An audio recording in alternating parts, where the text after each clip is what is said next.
What's up everybody, it's your boy Code102 aka Aiden, and welcome back to another video. Today we'll be talking about the Manchester United versus Norwich City match prediction. Last time we versed this team, it was a pretty easy win for Manchester United back at Norwich's home. I think the match style that will be played will suit us tremendously, as Norwich tend to attack despite their stubbornness. They will attack, they will bring their fullbacks forward, they like to play on the front foot. I think that's the perfect type of team for us to attack and go after in the counter-attack. So I don't see this match being particularly hard to play compared to maybe the likes of a Newcastle or a very defensive type of team. But one thing that we've always got to realise is that Manchester United are very inconsistent, so I am not putting it past our players to draw or lose this game, but at the same time it almost seems like it's extremely unlikely. This game is extremely important because we are still in the top 4 race in the Premier League to get to that Champions League spot. I think that's the aim, so we can get some decent players in the summer and maybe in January. But this is very important. We should never look past this game, because if we do, we're going to end up regretting it. So the players, the team, the fans, we all just need to focus on this one game, make it the biggest game possible, because the players need a reaction, and the fans, they're going to give everything every day. So it's up to the players, the coaching staff. Hopefully we don't get a lot of mismatches on the pitch like we did against Manchester City, because I think if that happens, it doesn't matter who we're versing, it's going to be over. We need to make the right tactical decisions and play the right plays in the right positions. If there's a certain tactic that Norwich decides to bring out for this game, we have to be ready. We need to make changes accordingly. So without further ado, I guess let's go into the starting lineup. So I'm sure De Gea is going to be starting. It's a Premier League game. De Gea is the Premier League goalkeeper. People can argue whether or not Romero deserves to start, take De Gea's spot, but De Gea is going to be starting. I'm almost sure of it. I don't see why De Gea shouldn't start. He didn't do anything wrong in the Man City game. So I think De Gea will start. Right back, I think it has to be Aaron Wan-Bissaka. I know we have a lot of squad rotation, and people could say that Ashley Young can play this game and it wouldn't be too bad, but with all the rumours of Ashley Young rejecting a Man United contract and moving to Inter Milan, I think we should just let it happen, and maybe not playing him is just a message that he's gone in January, or he's gone in the summer. And when it comes to that, I'm fine with Ashley Young leaving. I've heard like we don't need to get rid of him. I understand that, because we have a lot of players that are out right now, so squad depth is very important. But I think for the fullbacks, I think we have plenty of squad depth when it comes to the fullbacks, unless we're looking to play Ashley Young in the midfield sometime, which I don't recommend. I know he's played there before, but let's just I think it's time for him to go. I think everybody agrees with that. I don't think no one wants ill will towards Ashley Young. I think everybody respects him and does like him as a player, and he's served us for a very long time. So whatever happens there, I'll be fine with. If we don't get rid of him this January, fair enough. We might need him. But if we do, it's also fair enough. He's been a great servant, and he's been a pretty good captain for the most part. So fair play, and good luck in whatever he does. So yes, Wan-Bissaka should play. He probably will play. Centre backs, I think Victor Lindelof is a for sure thing that's going to happen. Now I'm not sure when it comes to Victor Lindelof. He's the only centre back that's completely healthy in my opinion, because everybody else just seems to have some sort of injury or whatnot. Our centre backs cannot stay healthy, and I'm not sure why.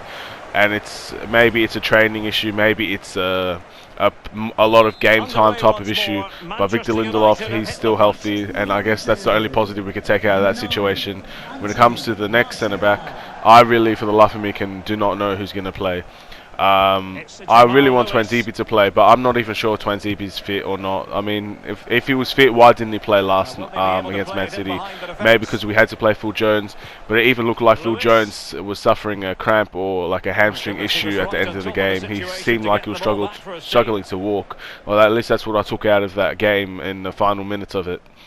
So is Phil Jones fit? I know Harry Maguire's not fit. He's going to be out potentially for weeks, which is it's a big blow. It really is. So I think if Twanzebe's fit, we need to play him. If not, I'm not sure who we're going to play. We might maybe Rojo's fit, maybe Twanzebe's fit, maybe Phil Jones is fit. I'm not sure who's fit, to be honest. So I'm just going to go out on a limb and say who I want to play, and that's Axel Twanzebe. And let's hope that that gets done. Left back, I'm going to say Brandon Williams. I know Brandon Williams has played 3 games in a row now, and it probably will be Luke Shaw, but I just want Brandon Williams to play. I think that just something about him that just makes you think that he's Manchester United ready. I know he's not the absolute best left back you could possibly have, but he's the best left back that we have. So let's just play our best players, I think, especially in the Premier League. I think Brandon Williams should play. I think he'll do well if he does play. I don't see a reason why he shouldn't play. Maybe if he is tired, that's fair enough, but if he's fit and ready to go, he's young, so he should play. If Luke Shaw plays, it's not going to be a problem either. I don't hate Luke Shaw, but I just think Brandon Williams is the guy, you know, he's the guy to play. So moving on to the CDMs. I think our midfield is extremely short, and I'm going to keep saying it until we sign a midfielder, whether in January. We have to sign him in January, but it looks like we're not going to, so we'll just get to that when we get to that. So when it comes to our midfield, I can only see it being the same. Fred has to play. I feel like Fred, if he keeps playing, he does everything for our team, man. He needs a rest. So he's playing so well. We can't take him out. He's similar to Rashford, man. We just can't take him out. There's no one that can play there. So Fred's gonna have to play, and we're just gonna have to hope that he stays healthy until we get our reinforcements in. And that's all I really have to say. Matic is probably gonna play as well. Matic in the game against Man City, when he did come on, he kind of gave us stability, and I think Norwich is going to be a different story. I feel like with Norwich, they're a very fast-paced team, and they bring their fullbacks. So Matic is going to struggle, but at the end of the day, we've got nobody else that can play there. And with rumours of Jesse Lingard being axed from Man United or looking to leave Man United, I think Matic is the one that just has to play for now. And we'll get to the Cam situation and all that. So all I'm expecting from Matic is to just hold the midfield and let Fred push forward with the Cam. I want a 4-3-3 type of game, if you know what I mean. I just want two midfielders pushing, because this midfield battle, we're probably not going to win the midfield battle no matter what team it is. But if we can have 2 midfielders pushing up, we can give a lot more of a dangerous counter-attack and a dangerous build-up play. When you have two attacking midfielders or 2 box-to-box midfielders just pushing up and down. So I think the 4-3-3 is the formation that we need to play. It's probably not the formation we're going to play. We're probably going to still have 2 holding midfielders against Norwich. And look, I'm not going to talk about that unless it doesn't work. So we'll just see what happens when it comes to that. So Matic should definitely play. In the Cam position, I'm going to have to say Andreas, because of everything that's happening with Jesse Lingard. He had a terrible game against Man City. It doesn't look like the fans are responding to him very well, and he's not responding to the fans very well. It just seems like it's getting worse and worse by the day, the relationship between Jesse Lingard and Manchester United and the fans. And maybe that's a positive thing. I think Jesse Lingard, if it is true of these rumours of him being axed, which by the way I don't believe is true at all, Ole Gunnar Solskjaer just starts him or picks him nearly every game, so I don't see how him getting axed from Man United is anywhere near the meaning of the truth, because you would see him playing less and less, but he does seem to be playing more and more despite the performances. But if these rumours are true of him getting axed by the team, he's not going to be playing anymore. I honestly, I don't have a problem with that, but I do think we need him. So please do not take Jesse Lingard out of the team completely, unless you're going to put Angel Gomez in, unless you're going to put another midfielder in from the youth, then you can't take Jesse Lingard out. And I'm hoping to see Angel Gomez today. I really am. I'm hoping to see him on the bench. I'm hoping to see him start. But for now, Andreas is going to start. I'm positive about that. And he's playing good, Andreas. I mean, he didn't have the best game against Man City, but no one did, to be fair. When he has played at Cam, he's done pretty well. He's not been the best player on the pitch, but he's been very good. He can create opportunities. It's just how many opportunities can he create. So Andreas will probably start. I think this attacking three is going to be pretty straightforward in my opinion on who it's going to be. If we're looking to actually play our strongest team, or if we're giving players a rest, I don't care. This attacking three has to play. Of course, Marcus Rashford has to play. Like I said before, no one in his position that can play his position, and even if they could, no one can play as well as him. So Marcus Rashford starts. He's very dangerous. He's on fire. He had one of the worst games against Manchester City, but he scored. So his form is still there. His goal scoring form is still there.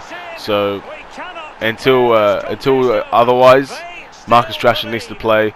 And I think he's going to bag some goals today. I think that when the fullbacks are going to push, even though he didn't have a very good game, I would say, against Norwich last time, but when the fullbacks push, he pushes right back. So let's see where it goes with that. I think I'm going to go to Martial. I think Martial, this is a must.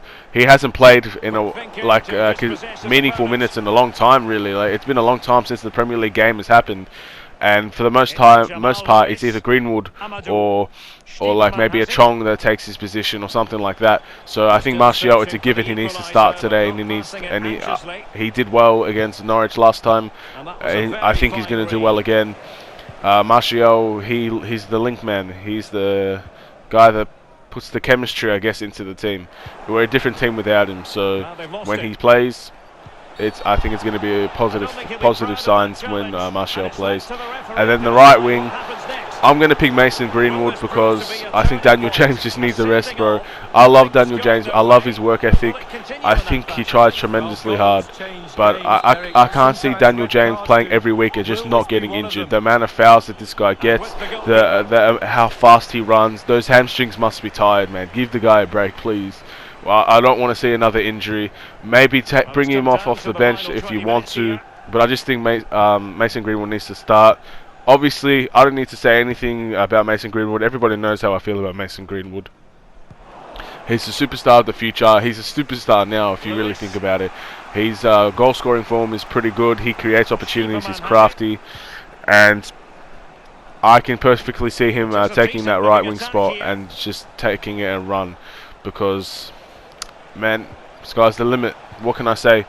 So hopefully that's the lineup that plays. There's a lot of holes in that lineup, I guess you could say. Too many injuries, too many players that are tired or just unfit to play, short on the midfield, short in the attack as well. I think everybody's forgetting we might need midfielders as well, but our attack is extremely short as well. There wasn't too long ago we were linked to Haaland and he kind of didn't choose us, so we need attackers as well. So I wonder what's going to happen. Who we're going to sign in January? We need to do something in January, but it doesn't seem like so far, nearly 2 weeks into it, we're linked to people. But what's really going to happen? I don't think anything's going to happen. I'm not sure. I don't know. All this transfer business, I've heard that Man United take a very long time. All of that, I couldn't care less. Look, if Man United needs to be quick, wants to be quick, they can. I honestly think that. But it's just that they stumble over the little things, stumble over a 5 million or a 2 million, and that's unacceptable. If we are seriously considering winning trophies this season, Europa League, FA Cup, those seems to be the only cups available at the moment, then we seriously need to boost up this team and boost it up now. When it comes to the score prediction, I see Man United win this 3-1. I see this being a very comfortable win. I don't think Norwich are too much of a threat attacking, but they do like to attack. So we just got to be careful of them, got to be careful of their attack, and we got to hit them on the break. I think this is going to be the perfect game for that. and we'll see where we go from there. So we are currently 5th in the Premier League standings. So this win could edge us closer and closer.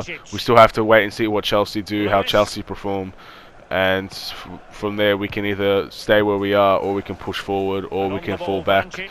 So it's very important, this game. As every game that's coming up, we still got Liverpool soon, we still got Manchester City again, we even got Manchester City in the Premier League soon. So it's a very, very, very tough schedule that we're going to have to face. And are we ready for it? Are we going to be ready for this? Because last year, by the end of May, by June and all that, all of our players were injured. So we've got to make sure this doesn't happen again. And that's it, really. Just we've got to make sure that our players stay healthy. If whatever squad rotation we have, we need to bring some youth in. We just need to bring some squad depth. It doesn't matter who it is. I honestly believe that it doesn't matter who it is. It could be from the youth. We could go and sign someone, but it's just important that we bring some sort of backup, some sort of depth into the team. I think that's the plan for Ollie. Anyway, this is your boy Code 102. Take care and peace.